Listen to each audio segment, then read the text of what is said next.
بسم الله الرحمن الرحيم. النهارده هنتكلم عن افضل برنامج تسميد للقمح او نبات الغله او الشعير، ري غمر او رش او بالتنقيط. يحتاج الفدان في الخدمة الزراعية أول شيء إلى 10 متر سماد بلدي، وأحيانا بيحتاج إلى 20 متر سماد بلدي، سماد متر مكعب من السماد البلدي، خليط من الفرم كومبوست والدواجن والمواشي، 100 كيلو سوبر فوسفات أحادي ناعم، 100 كيلو سوبر فوسفات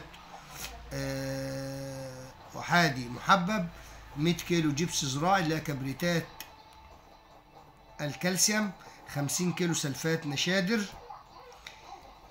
طيب، او ممكن ما نحطش السلفات النشادر معاهم ونبدا نحط الخدمه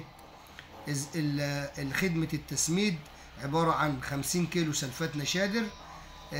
طبعا ده برنامج التسميد هنوزعهم على عدد الريات في الغمر او التنقيط. طيب 50 بيحتاج الفدان 50 كيلو سلفات نشادر اللي هي الملح، 100 كيلو يوريا، 100 كيلو نترات نشادر، طبعا 20 لتر حمض فوسفوريك، 65 كيلو بوتاس، طبعا بيحتاج الى 25 كيلو مغنيسيوم، و25 كيلو طبعا نترات كالسيوم، بالاضافه الى 2 كيلو حديد، 3 كيلو زنك، 2 كيلو منجنيز، زائد اللي هو البورون والمولبيديوم، بالاضافه للعناصر الصغرى الحديد، الزنك، المنجنيز. وهنبدأ بالبرنامج. الرية الأولى بعد 21 يوم من الزراعة بنحط 100 كيلو يوريا، زائد 10 لتر حمض فوسفوريك، زائد 15 كيلو بوتاس. الرية الثانية بنحط 25 كيلو مغنيسيوم. الرية الثالثة عبارة عن 100 كيلو نترات، زائد 25 كيلو بوتاس. أو ممكن نحط 75 كيلو يوريا، 75 كيلو يوريا طبعا زائد 25 كيلو بوتاس. الرايه الرابعه 50 كيلو سلفات نشادر اللي هو الملح. الرايه الخامسه اللي هي 25 كيلو بوتاس. الرايه السادسه 25 كيلو نترات كالسيوم، زائد طبعا كيلو برون او بوركس او برون سائل يفضل. طيب الرايه السادسه هنحط 2 كيلو حديد، 2 كيلو حديد، 3 زنك، 2 منجنيز، بالاضافه الى ربع كيلو برون، زائد 100 جرام كبريتات نحاس.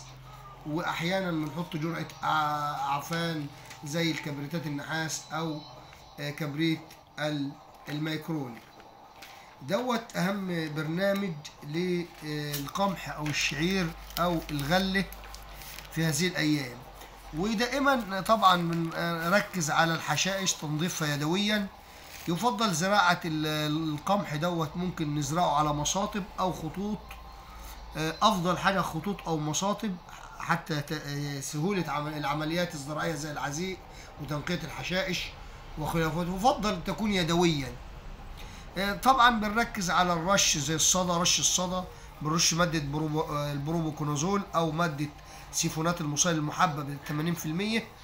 بالاضافه الى طبعا ما بيفضلش الرش المغذي عشان معظم الناس تقول لك الرشه الخطيره والرشه مش عارف ايه. افضل شيء اللي هو التسميد. عندك برضو بنركز على حشره المن والتريبس، دي بتجيب اللي هي اللفحه او العفن في السنبله. ديت اهم شيء. اللي يبقى اهم شيء مرضين اتنين، مرض الصدى ومرض المن والتريبس اللي هو بيجيب التفحم، مرض التفحمات ومرض الأصداء. دمتم في أمان الله، والسلام عليكم ورحمة الله وبركاته.